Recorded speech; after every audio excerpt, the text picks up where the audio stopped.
right, so we're going to go ahead and get started. It is 4:06 p.m. on a Thursday.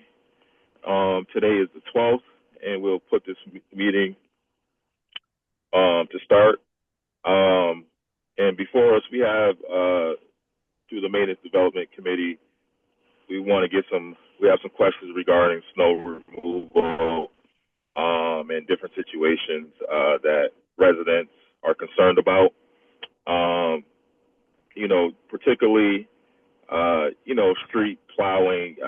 Chris, I texted you the other day. Actually, Jonathan was at a Pine Point meeting, and then you responded right away. Jonathan, you had left. I didn't get your number, but I'll let Chris kind of talk about that. The Chris is a question about when do we start treating the streets, and you gave multiple scenarios. Obviously, it's not black and white to that extent, but you did provide an answer, because at the meeting I didn't have an answer for Jonathan at the time, but I did tell him that I'll reach out to you, and thank you for responding right away, Chris. So I know my counselors in their areas may have some questions as well, but I'll let you kind of go through what you have prepared for us, and then we'll fire off with some questions. So, Chris, Sure. The floor is yours. Excuse me, I just want to have something to drink quick. And it's not a beer, not yet. It will be soon. And I just want to... Before you go, Chris, I'm sorry, I just want to get it for the record. We have on this call Councilor Hurst, Councilor Walsh, Councilor Davila, constituent Jonathan, and obviously Director Chris Ignoli. Thank you, Chris. Yep. A couple different things, and I know the question that's been asked me over the last couple of meets is when we decide to plow and when we don't decide to plow. There really isn't a magic number with regard to the depth of snow. It has to do with pre and post temperatures of what we're looking at, type of snow, etc. And as an example, this past Saturday, we probably had 2.5 inches of snow, but it was just 100% light, fluffy snow. All of our mains were treated. And I know in driving around, the second you drove on them, on the streets, everything was just packing right down. So, the idea to plow that wasn't really necessary. We've had a couple other storms this year where we've had 2 inches of 2.5 or 3 inches of snow where we've plowed. And that was probably on the, I'm going to say I may have the dates wrong, but the 17th and 19th of January, Saturday and Monday, we plowed both of those storms simply because we knew everything afterwards was going to be bitterly cold. It was wet snow, so if we left it there, it was just going to freeze like a rock on that. So, every decision that we do is a little different. Those two storms on the 17th and 19th, as I mentioned, within 36 hours of each other, we did full plowing of the city twice for that. So it's really not a magic number of how much we get. It's really going to be a lot of different things. And it also has to do with timing. Is it during the day? Is it during school day and things like that? But the storms that we had over that weekend, we knew we had to plow them, versus the one for this past weekend, which was, 5-6 hours later, once the sun came out, everything was kind of gone. So, that's kind of a general rule of thumb of what we use for deciding to plow or not to plow. Regardless of whether we're doing a citywide plowing, we are doing all the main roads, all the secondary roads, hill routes with regard to salting and sanding and treating pre, during, and post the snow itself. So we're doing that regardless of how much snow we get.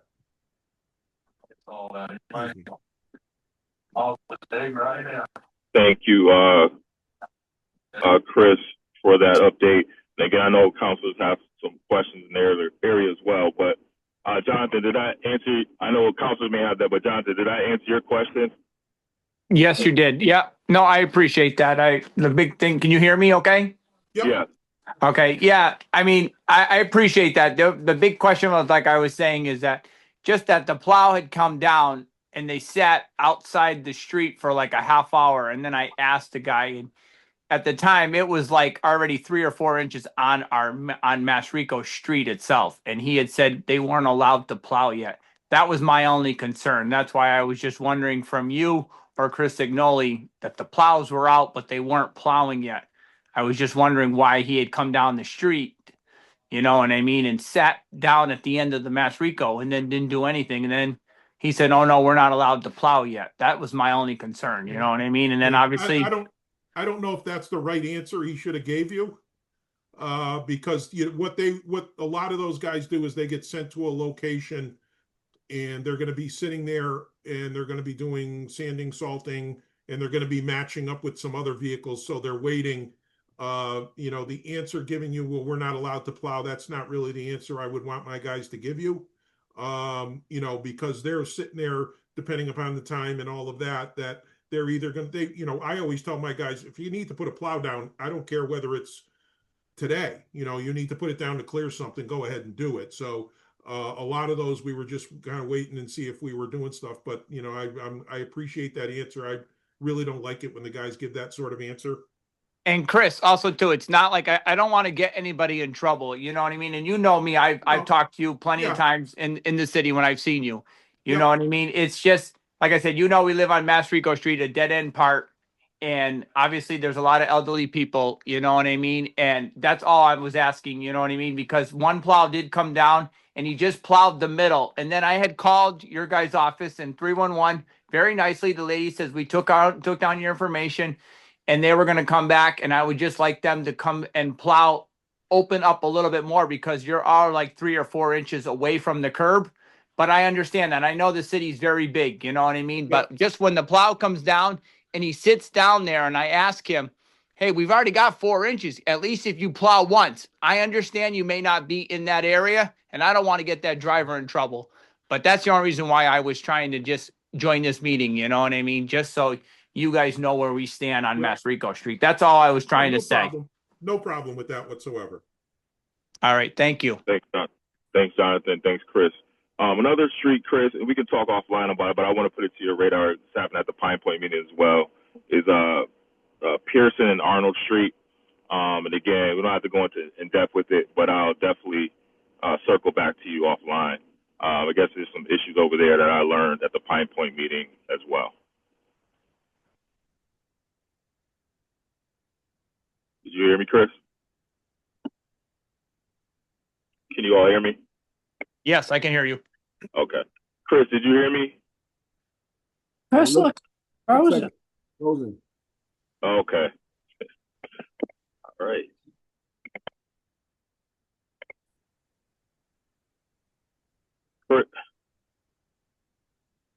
I see your hand, Counselor Davila. He's going to pretty sure he'll log back in. Sure, no problem.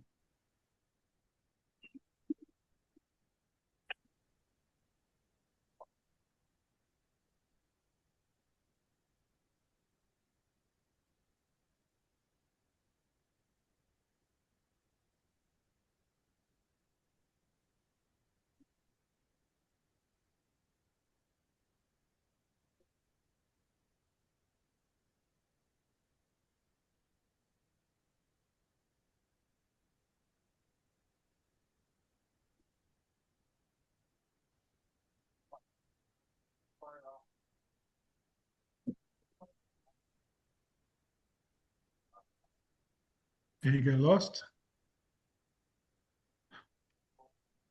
I'm going into the office now. At least Sean, I think Sean's there. Is it on our end or is it him? Is it I GP? think it's him. I think it's him. Everybody else is good. Yeah, I'm waiting for him to sign back in. Yeah. How are you doing, Sean? I'm well. How you doing? Good, good. Good. Hope you staying warm. Oh, yeah.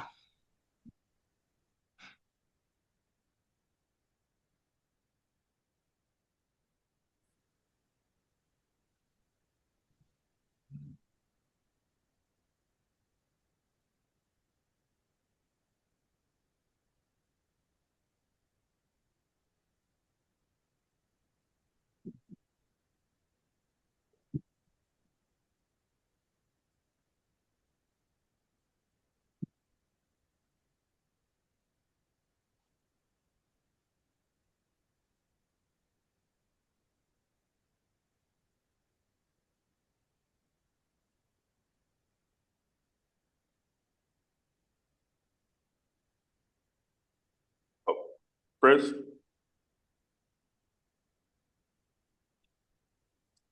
He hasn't signed back in yet. Hello?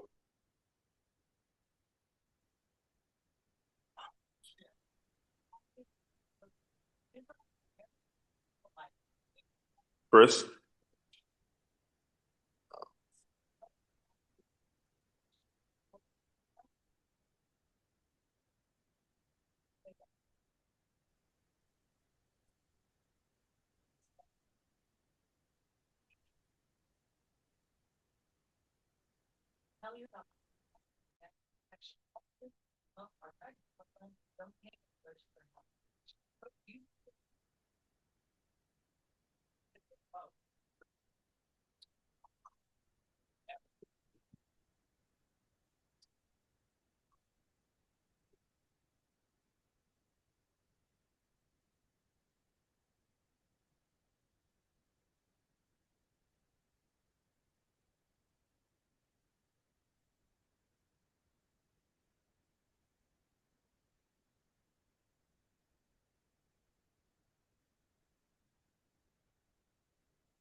All right, I got kicked off and now I'm back. Oh, good. All right. I thought you were in a, Chris, I thought you were in a snowbank. I feel like it sometimes. Welcome back, Chris.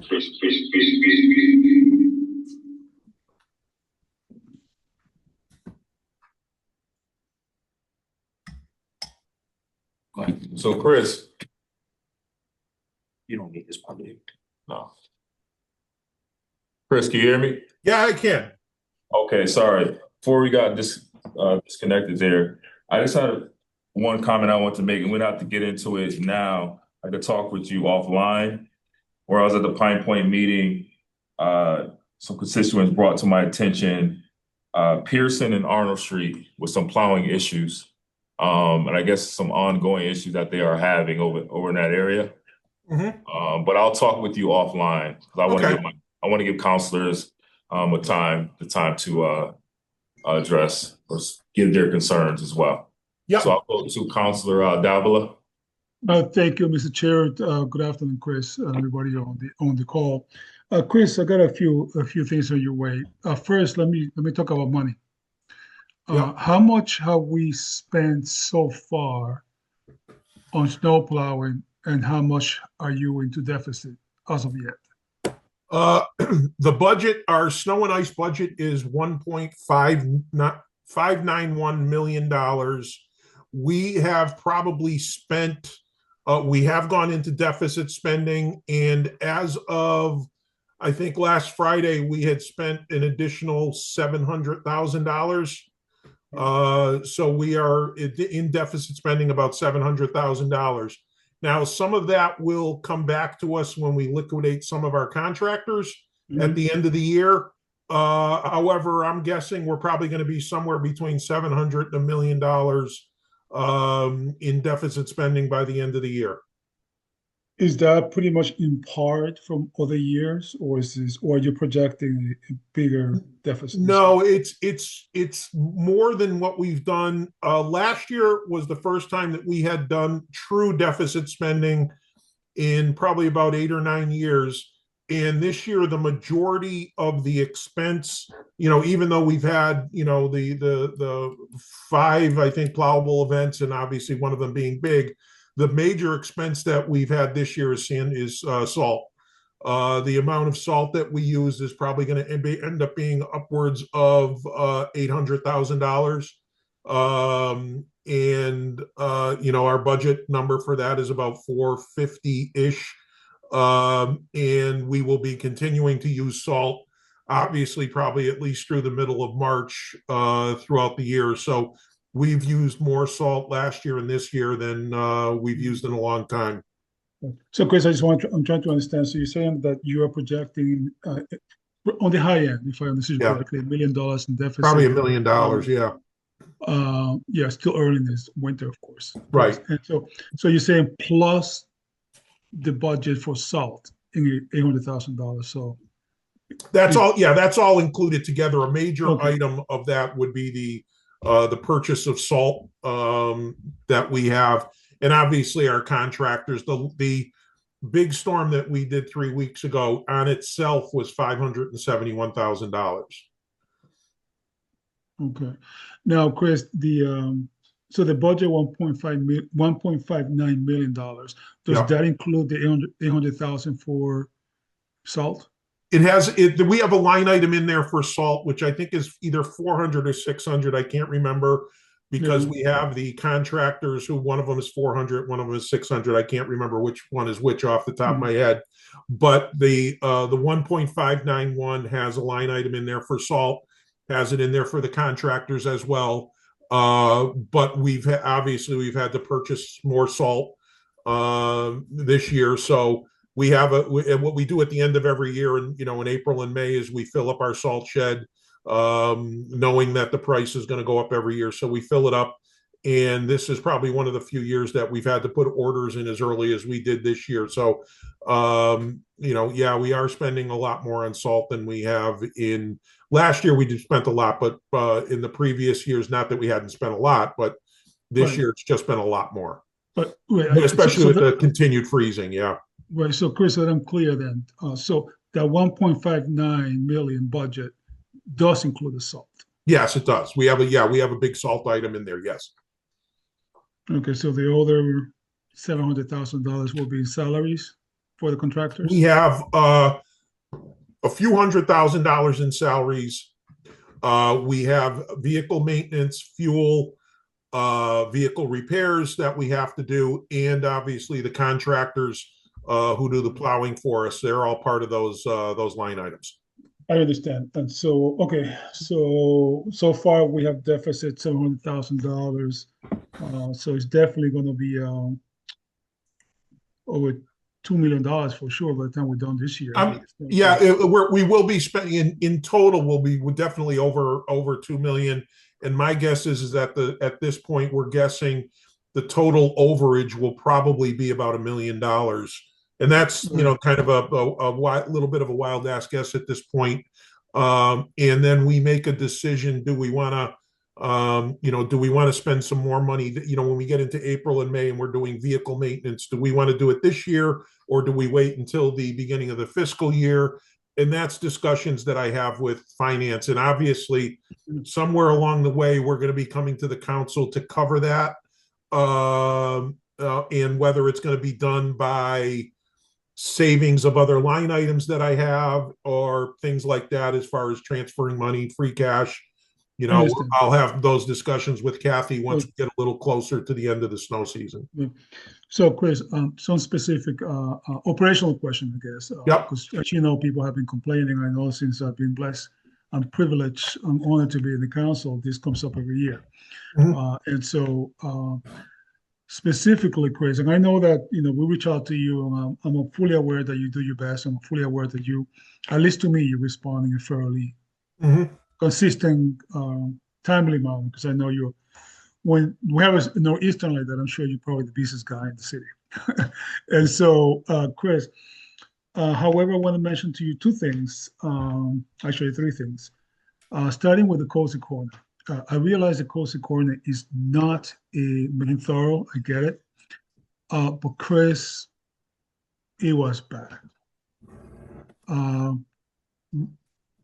You got Garfield, you got Fergley, Magnolia, Washington Boulevard. You had all those side streets there, Florentine Gardens. It was just bad. And I get it that, we are limited. I know in the past you have said that we don't have enough people, that the equipment that we have might not be some of the contractors have the big equipment. I know we don't pre-salt the side street, which we had a conversation over that once, and I know you said that it was going to be a major expense, but I do think that later on, we as a city at some point we need to have a serious conversation about it, because I will say to you that my own wife made a comment to me. I had nothing to her. She said, if other cities can do it and your city can clear the road, why can't we do it? And I know there's back and forth, Chris. I get that, but I personally feel that we can do a better job, not taking away from the job that you do. So what I asked Cozy Corner, if it can be paid more attention next snowstorm, because it was just horrendous. With that being said, also Hartford Terrace and Bither Street of Allen Street, I got several complaints. One of the complaints that I got, besides the road itself, was that, and maybe you can talk about these, the contractors will go down the street, for example, a Bither Street, they will go down, they will plow, but then they will come back, but they will have the plow up, and they wouldn't plow.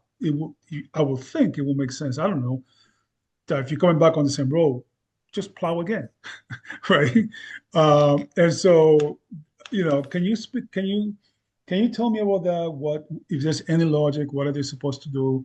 Or are they supposed to go one street and then that's it? You're done for the day. You have any comments on that, so that I can tell? Yeah, well, it's all about accurate information. During the storm, and I'm using this as an example. During the storm, I got a phone call from a resident who gave me the exact example that you were talking about. Plow just came down. He did the middle of the street, and when he left, he took his plow and he went away. And I said, well, ma'am, we're not plowing your street yet. That's not our guy. So what was happening a lot is people who were plowing out people's driveways drive down the street, they plow the middle of the street, then they plow somebody's driveway, and then they take off and back up the street, or they do a lot, or they do something. On our side, what we were doing was a plow, when we were plowing those streets, a plow was going down the middle, and depending upon what street we were talking about, I use Commonwealth and Draper as an example where you got cars on both sides. A plow would go down the middle. Behind them would be coming a second vehicle, which would be bigger, to do that. And so our vehicles were always working in tandem. So that's why when I get a complaint like that, I usually say that's not our truck. Our guys are working in tandem all the time with each other, especially on a storm of this size, because we were trying to get some bigger trucks, whether it was ours, because we had our trucks working with those contractors on every street. So a lot of times when you are seeing one contractor, that is because they are going somewhere and do not work for us. Our guys are always working in tandem together doing a street. Okay, all right. So Chris, thank you for that answer. I do think, Chris, that, and I know the budget's coming up, and I know you can definitely spend, and I know there's a lot of moving parts to this onion, to this machine. But Chris, honestly, this was bad. The side streets were bad, and I know you know better than me. I know that. So I don't have an answer for you, Chris. I'm sure that you may have a better idea than me, but I think at some point we need to seriously sit down and talk about the side streets, maybe the secondary streets, because I did get, you know how it works, right? We get the complaints and then it goes back to you. So you've been doing this for a while, but longer than me, of course. And so I did get some concerns. Finally, Mr. Chair, if I may, this doesn't directly falls on Chris' plate. But about half an hour ago, one of my constituents sent me a picture of Frederick Harris School. He went to pick up his grandchild. And he was concerned because the school itself on the rooftop has ice. And now it's getting warmer, it's starting coming down, so it created a very slippery situation on the entrance of the school. Maybe, I don't know, would that fall under the buildings? That's under the facilities department. Facilities department, yeah. Yes. And what would that be, Chris? Who would the person is? John Kerrigan. Okay. John Kerrigan. So just to, because Mr. Chair, because if that happening at Frederick Harris, I'm sure it's happening throughout the city as well. And it does present a public safety. And it will seem to me that somebody should be paying attention to that. I'm not saying that somebody should be up there cleaning it, but I think we have some sort of a, maintenance plan or something when it's that bad. Okay. Those are my questions. Chris, again, thank you so much for the work you do and for your. Thank you, Counselor. I appreciate it. Thank you, Mr. Chair. Thank you, Counselor Davila. Counselor Walsh or Counselor Hurst? Yeah. Thank you, Mr. Chair. Chris, I share, I'm in the same neighborhood as Victor. I share the same concerns about the side streets. And what's a concern to me is that when you get to the end of your street and you're trying to exit onto a major street, you can't always see because of how high snow is. Yeah. That's a major concern. And even today, it's still an issue. Yeah, that's what over the last 2 or 3 weeks, that's what we've been doing at night. We did a whole section yesterday of Sumner Avenue, what we were on the opposite side of the X, getting a lot of those side streets, especially at like White and those side streets. So we're working around all over the place, knocking those snowbanks down. Most of those complaints initiate through the school department to us, especially tagging the locations where we know that there's a big school bus pickup drop off. Right. So we start to work on those first, and then in the other areas, because there's a lot of areas where people don't even clear out any of the corners. So we go in and try to clean them out as well. But we've been kind of working our way around the city with our loaders, getting a lot of those. So residents, even today, residents, if they have an issue with that, get it into 311 so we know we're making sure we're getting it. But we've been doing a lot of that. Like I said, we hit Sumner Avenue, the Rittenhouse, East and West Alvord, that whole section up past Perkins Street. I know we did that last night, so we'll be doing that. So if there's specific ones, yeah, just get them to me. Well, what other questions that I get, because I was at a Forest Park Civic Association meeting the other night, do we have enough drivers for these storms? I mean, do we have enough people that are actually Are you talking about DP? I'm talking about. Are you talking about DPW people, or are you talking about contractors? No, I'm talking about the people that actually come and plow your street. Are there enough? Well, it's no, and we have 10 years ago, we used to have 150 plus contractors working for us. Right. We had 15 sections of the city, so every section had 10 trucks assigned. Right now, we are less than 100. And so we are, 5 or 6 plows per location. And the other problem with it is that the plows that we do have are mostly smaller ones, F-250s, F-350s, that we have. What we've lost over the last 5-10 years have been the contractors, the bigger contractors with the bigger equipment.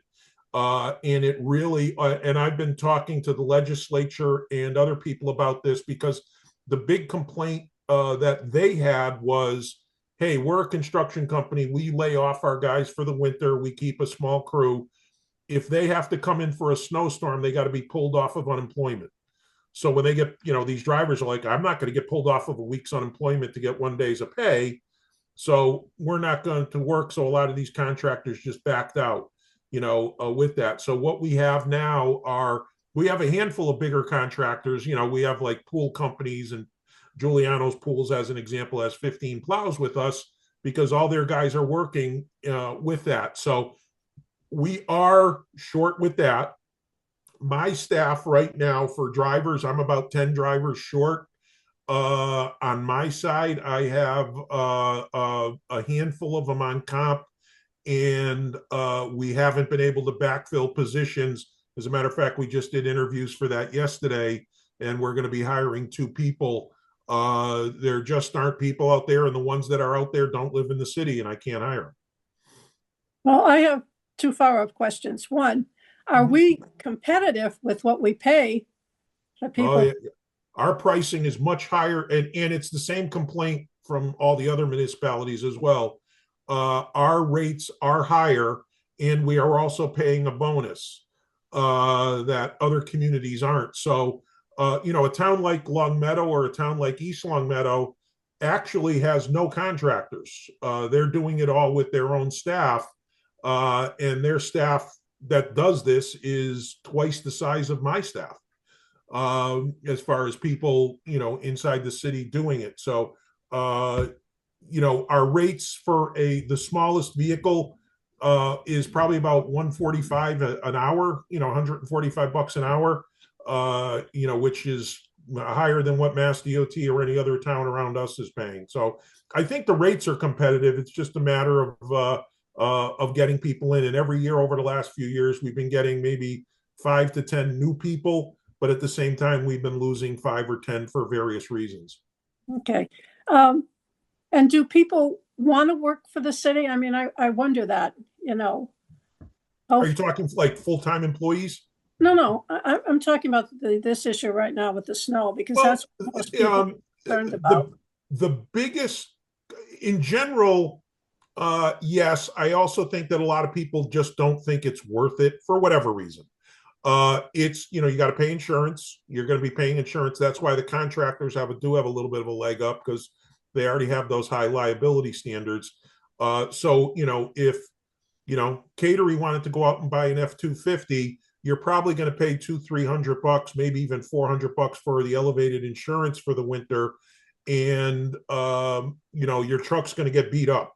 I mean, you're plowing snow, so it's going to get beat up, and it's like, is it worth it that you want to do it? Now, the biggest, I'm going to say, complaint that I have just in general is what we do is when a contractor works for us, at the end of their shift, they sign their slip. And let's say, the snow happens on a Sunday, Monday, Tuesday, Wednesday, we process those and get them in for payment Tuesday. At worst, everybody gets paid the next Friday. There are a ton of people out there that are telling people not to sign up for the city because the city doesn't pay. And you have to wait until June to get your money. That's a load of crap. Everybody gets paid within 10 to 14 days minimum, or maximum, excuse me. And depending upon the timing of checks, you're getting paid within 7 to 10 days of a particular storm. So a lot of people who are, said to me, I want to sign up, but I can't wait until June. I'm like, no, you get paid right away. We pay you right away. And, you don't have to give us an invoice. You sign off on the hours and we pay your truck right away. So that's one of the bad stories that I have to deal with, especially through the late summer and early fall when people are thinking about signing up with that. So, and, we had one contractor last year who never signed his contract. When I say never signed it, he signed it, we signed it. And when they submit it back to us, they have to give us some paperwork. They never gave us the paperwork.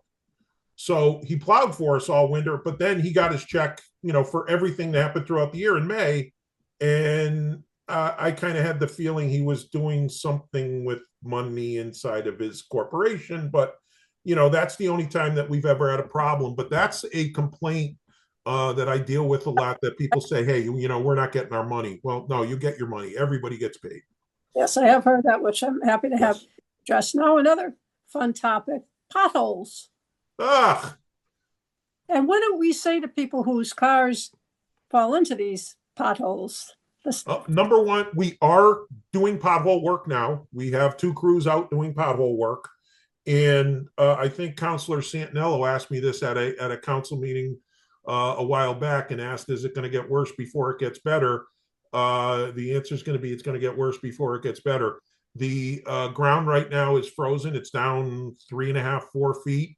So anytime, that's why I'm happy right now that we're getting a slow thaw, not a quick one. If it goes up to 50 degrees and we get 2 inches of rain, the roads will really fall apart. But again, anybody gets potholes, we got crews out doing them right now. So get them into us so we can get them fixed. And if there's a problem, if somebody, whether it's a pothole or anything else out there, if there's damage, I've gotten a couple of those this week about people asking about claims and things like that. So we set them up through the law department. Can people actually file a claim? They can file one. Whether it gets paid or not is, it goes through a claims process that's outside of us. Depending upon what it is, potholes are tough. Other things are a little different. A traffic light being out and things like that are a little bit of a different story. But there's always a lot of claims that come in for roadway stuff, sidewalks, and we even gotten some claims this year about snow. I had one this week where somebody was mad because their car got damaged. They were parked illegally and we buried them with snow, and they were mad that their car got damaged. And it's like, well, good luck on that claim. One last question. Is it your experience that people were following the parking bans? Excuse me, following them? Yes. Oh, God, no. Yeah. No, absolutely not. I would say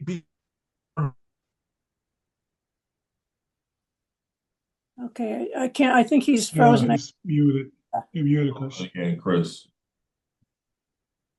No, we can't. Okay. Well, maybe he'll come back online. You can hear us, looks like. There you go, Chris. You there? Yeah. Okay.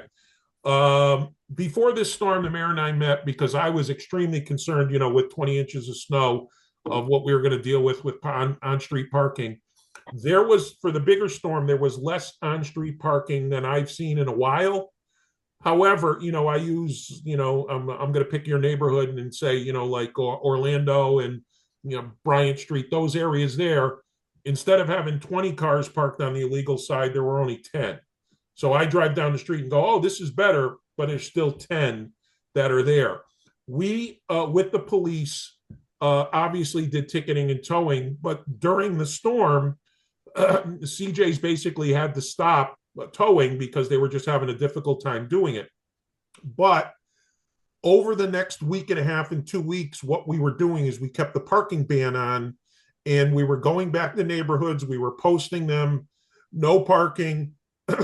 And we were doing probably did, and I say we as the city, we weren't in charge of it, probably did more ticketing and towing in the week or 10 days after, because we were going back to neighborhoods that were requesting it to be able to get rid of snow, whether we were hauling it or we were just, trying to get areas where vehicles were still parked there. And one of the areas that we did was a handful of the side streets off of White Street, Standish, Hiawatha, in that area where cars were parked there. And I know the police department is still out there now, ticketing and towing vehicles that have not moved, because there's still vehicles out there that haven't been moved. And the one that got me was the food truck. There was a food truck on Belmont Avenue in front of again, I forget the restaurant, but at the X that was there, and they ended up towing that vehicle. So what I said before was it seemed to be a little bit more reduced, that there were more people following it. However, it's still, when you have 20 cars on one side and you have 10, you still have the issue you're dealing with, not to the same extent, but it was still much as difficult, especially in the South End. The South End was a bear this time around. Yeah, well, they advertise the ban so much. I just assume everybody follows it. Yeah, we spent a lot of time talking with Leo Florian. Thank you. Thank you, Councilor Walsh. I'll go to Councilor Hurst. He hasn't been heard yet, and then I got you, Councilor Davila. No problem. Thank you, Mr. Chair. Thank you, Chris. Actually, a number of questions, and I'm trying to figure out where to start. How do you get the information to the general public, Chris, that you all are still doing work? Because I think you're certainly facing a lot more criticism now because people don't realize that you all are still working. And I think it's important for them to know that you are actually in the process of clearing some of those high snowbanks. Yeah, we were in a lot of the snowbanks and everything that we're doing now. it really doesn't, if people are parked on the street, that really isn't impacted because we're working on corners and stuff like that. So that hasn't been a problem. But what we've been doing is through Mayor's Office of Communication, and I was doing it through the media. I must have did 10 or 15 interviews, as well as websites, Facebook pages that were keeping the parking ban on, because the complaint, I'm going to use the word complaint, was, why are you keeping the parking ban on so long? And we were actively out there ticketing and towing as well, people doing that. So, whether we're talking Facebook, whether we're talking Nextdoor, whether we're talking websites and Facebook pages, all that, we try to get it out. There's no one outlet that's going to help us, that's for sure. So we try to get it out through many ways as possible. We did an email to like the neighborhood councils. We've done it a couple times where it's like, hey, just let people know that we're doing, still have the parking ban on, because the parking ban actually was taken off this Monday morning. So we kept it on for 2 full weeks while we did it. So just trying to keep that out there. And we also have the flashing lights that we have around the city to let people know as well. So it's in trying to get information out, whether we're talking about snow or anything else these days, is a little bit more of a little bit more of a struggle. Certainly get it. I would definitely continue to work at it because, the more information that the public has, the less apt that they're going to be Right. as critical of you in your department, knowing that you all are working hard. I had no idea that you were still clearing snowbanks. So, Yeah. Certainly something that I would definitely share on Facebook or Instagram or however it is that you all do that. Because I did receive a lot of complaints regarding the high snowbanks, especially for kids, right? You have kids trying to walk the streets. And it's just hard to see, kids and drivers for that matter. Yeah, and it's funny, not to interrupt you, Counselor, the evolution of complaints on a storm like this is, you didn't plow my street. And it's like, oh, wait, you did plow my street. It's not wide enough. Oh, you plowed my street.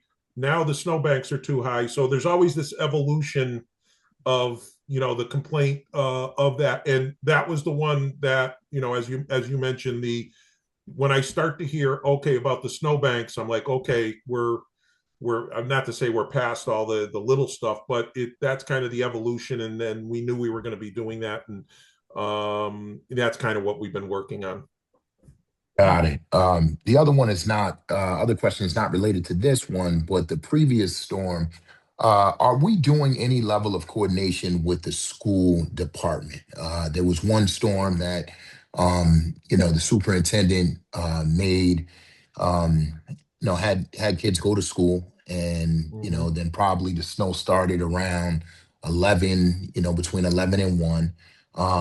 And there was a message that came from your department that said that you all weren't plowing until you weren't starting to plow until like 3 or 4. Right. And, I'm saying to myself, how in the world is that possible when you've got all of these school buses that are getting ready to let kids out? I mean, it's already, it's tough enough as is. And so it just seems to me that if the superintendent makes the decision to send kids to school, then your department needs to do whatever it is that you all can do to get started earlier, even if the plan was to start on, at 4 o'clock when school let out. Does that make sense? Oh, no, it does. And what we do is we coordinate with, I'm drawing a blank thing, Adam Fenn is I think he's safety officer. I may have his title wrong, but that's who we coordinate with on the timing of everything too. That's the person that we talk to on storm events about, whether we think that the, school should be canceled, delayed, that sort of thing. And I know in that particular case, the discussion we had was, hey, we're going to be starting 3:30. And it was, well, we have half our schools that will be out by then. And I think what we did is we started to jump. We said, well, we'll jump into the residential streets, get off the main streets so that you guys can at least have that, deal with that as we could. So, yeah, we coordinate with them. And, sometimes the timing just sucks. We don't want to wait as well either. So we do coordinate with them through their safety side. Okay. Yeah, let's continue to make sure that those lines of communication stay open because Yeah. that one was awful. And maybe it was just a combination of all of the worst things happening all at the same time. Yeah. Um, the other thing, do you guys have a list of the censored streets? I know some of these lights um, work off of sensors. And so just recently I sent you a message over by Exclusives Barbershops. I mean, the bus was basically running through the red light because the light wouldn't change because I'm assuming it had something to do with the fact that the snow was so far out into the street that the bus was not able to hit the sensor for the light to change. No, well, the sensors in the street, and in that particular location, it was just a bad sensor. In the street where we have the sensors are in, and I'm going to say in the middle of the lane, and they are in front of and well behind, excuse me, the stop bar. And that one, when I gave it to our guys, they went out there. They said, "Oh yeah, that's just a bad sensor," and it was in the controller, and that really got taken care of that way because I said, "Hey, it's not getting called, and when it's not getting called, that means somebody's, like you said, somebody's going to run a red light because they're not going to sit there forever on that." So that one just happened to be a bad sensor on that. Got it. Yeah. Last question. CJs. Yes. What are they doing with respect to, are they giving anything back to the city? I mean, they've got to be making a killing. I mean, the answer to that is I don't know, because what we do for ticketing and towing with the police department is just to give a general overview. If you're having a storm and we know we're going to be plowing tonight or tomorrow, as an example, we'll coordinate up with the police department and say, hey, we need detailed officers on that. They do all that coordination. They coordinate with CJs, and they work off of their towing contract that they have through the police department.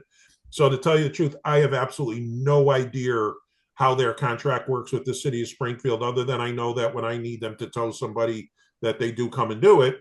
But I have no idea about that, counselor. That's probably something better for the police department. Got it. Yeah. Thank you. I mean, I guess my final point is that everybody hates to get told. And a lot of people who are getting told, and a lot of people who are getting told, likely are low income and don't have an option of parking on or in a driveway.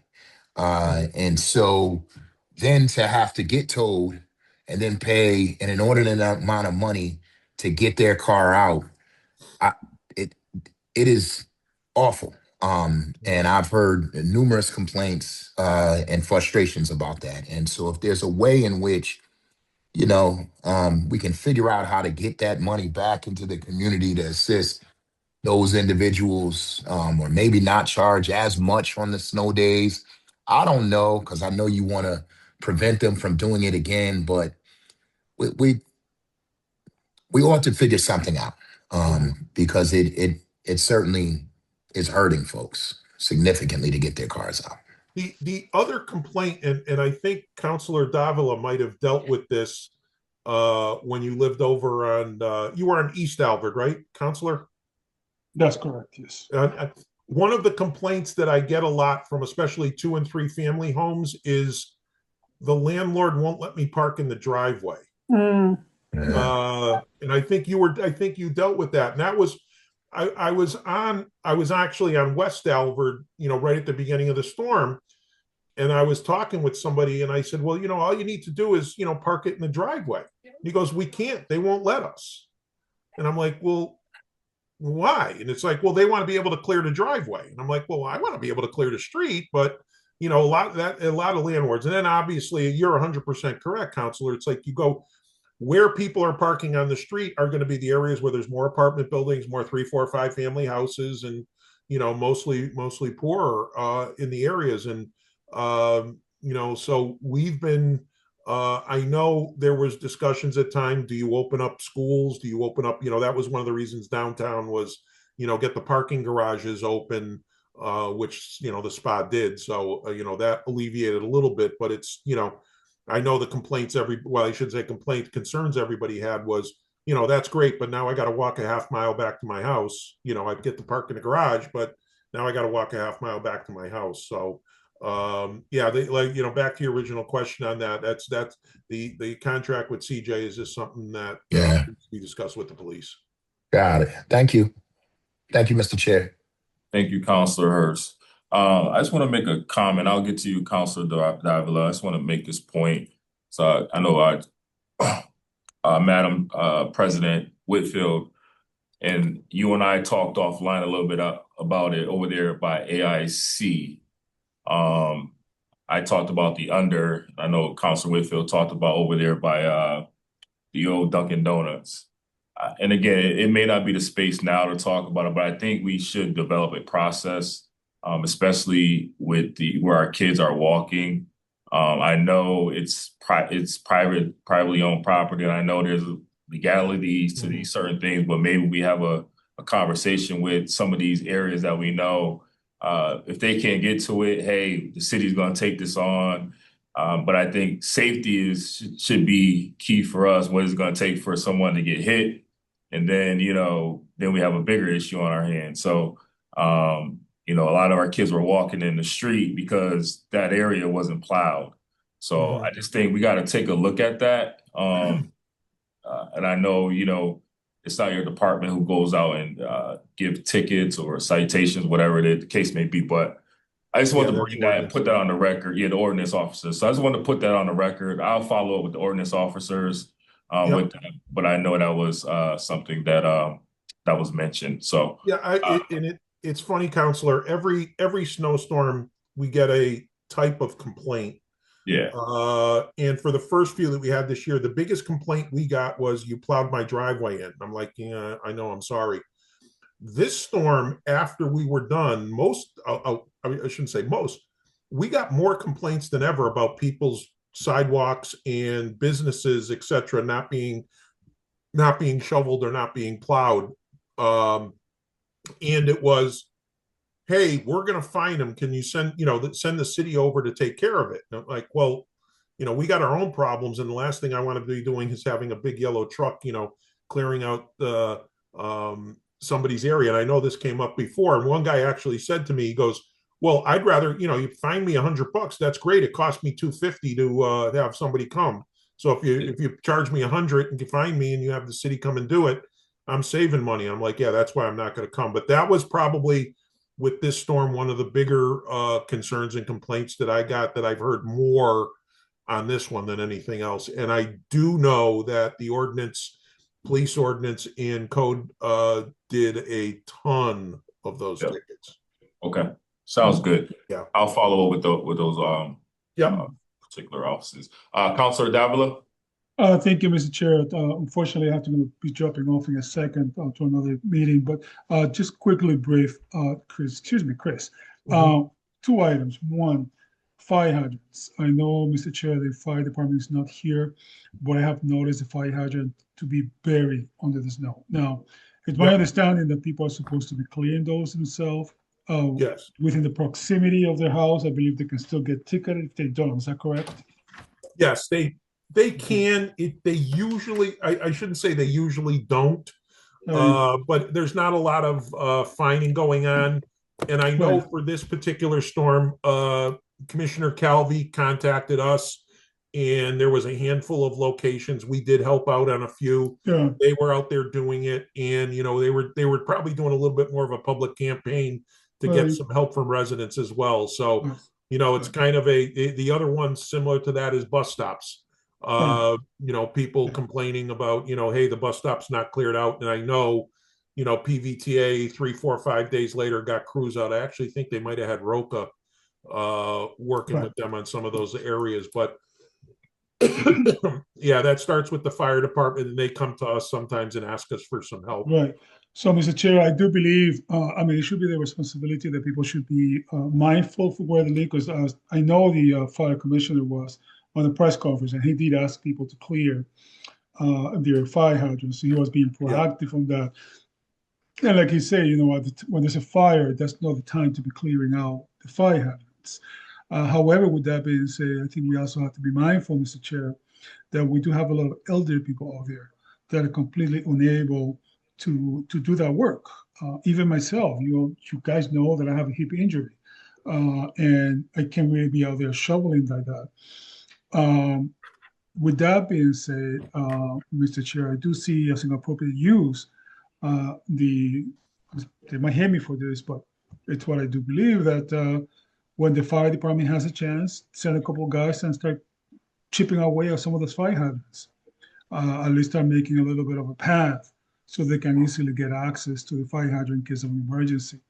Because I have noticed that at least in Forest Park, and I'm concerned about that because, as we know, the snow starts getting harder now, almost like ice at this point. So that's one observation that I've made, Mr. Chair.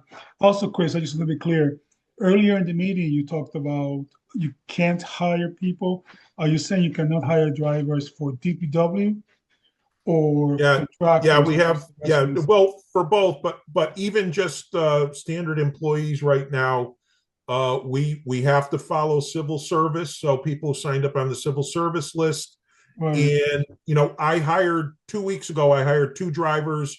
Both of them came in, signed their offer letters, and neither one of them showed up for work. Okay. So they both declined. We then have to go through a full process again in interviewing. Right. So yeah, trying to find people right now is extremely difficult. Can you tell why the reason they denied? Excuse me, Counselor? Can you tell us why they denied the job? I think what a lot of people do is, especially when we're dealing with drivers, is they'll come to a city of Springfield, they're on a civil service list. They'll say, hey, I got, what we're finding out is that they're saying, hey, I got an offer to go work here, but I'll stay, with you and get $5 an hour more, $4 or $5 an hour and more. In some cases, they use it as leverage on an existing job for that. So, Okay. these are guys that, we have an interview, they come in for the interview, we do a post interview because we got to talk to them about paperwork. They then come in and sign the paperwork. So it's like, they're invested in this, and then they get to the point and they just say, no, I don't want to work there anymore. So the resident requirement is not an impediment to hire contractors, correct? For contractors, no, it's not an impediment at all. It's just the regular employees. Yeah, just the regular employees. But they do know they have 2 years to move in now, right? Yes. Yes. Okay. All right, Chris, thank you so much. Thank you, Mr. Chairman. Apologies, I got to log off. Thank you for this meeting. Thank you, Chris. All right. Thank you. Thank you, Councilor Davila. Thank you, Chris. Thank you, Jonathan. We're going to conclude this meeting. It is currently now 5:02 p.m. Maintenance and Development on Thursday the 12th. This meeting is adjourned.